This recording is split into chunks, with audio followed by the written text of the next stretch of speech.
Hey everyone, Gretchen Wegner here. And if you are a university student or the parent of a university student, this video is for you. And if you're a parent, you may want to forward it on to your student because I want to show you a handy little tool that I just found out about from someone, a college student who was interning with me over the summer. And I thought it was so brilliant, I wanted to share it with you all.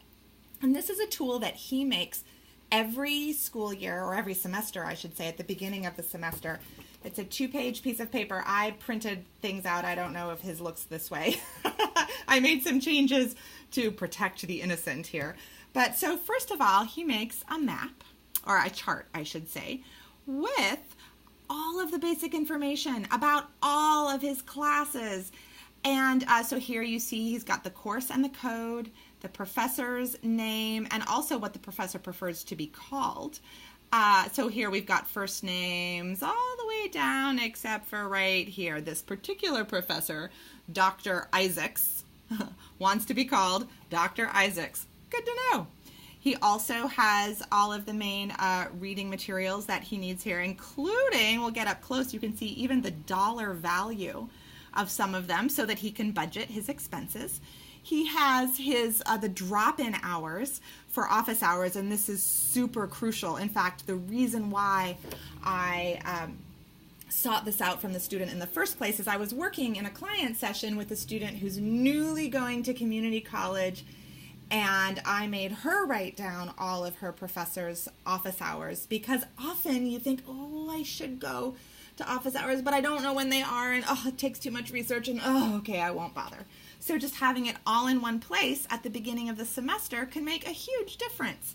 There also is the location and the contact information, both phone and email, and then the grading rubric, which I just love. And one of the reasons that I love the grading rubric being here is because I have had some clients who thought that, oh, I can skip out on this class and not attend it. And they never paid attention to the fact that attendance was maybe 10% of the grade in some cases. And so they end up failing a class that they would have passed otherwise simply because they never attended or rarely attended the class, but they did all their other work. So in this case, looking through all of my interns' classes, attendance isn't a part of that, and he should still go to class, right? But at least he knows the effect of different kinds of projects and assignments on his grade. Then on the back, he said, I thought this was super smart too, he puts a map of the campus so that he can find where he needs to go on that first, second, third week before he gets used to everything. So you could put something different on the back if you feel like you know your campus really well or you're on a small campus.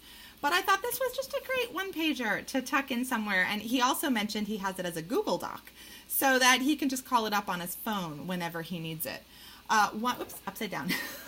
One thing I would add to this chart for some of my clients is the late work policy. Because like just with this this client who started at the community college the other day, we found out that one of her teachers has a 0 late work policy. And that can be a pretty big deal. Like if a paper is due at 10 p.m. that night, you got to get it in by 10 p.m. or it disappears off the online format where you turn things in. So it's good to know those things ahead of time, especially if you're someone who has a tendency to procrastinate every once in a while. So I hope this suggestion was useful to you. If you need any more time management and organization tips, or even a bunch of study skills to add to your student toolbox, check out my anti-boring approach to powerful studying online course. Just takes a few hours to work through, and we'll put some links somewhere around here for you for that, and I will see you in the next video. Take care, folks.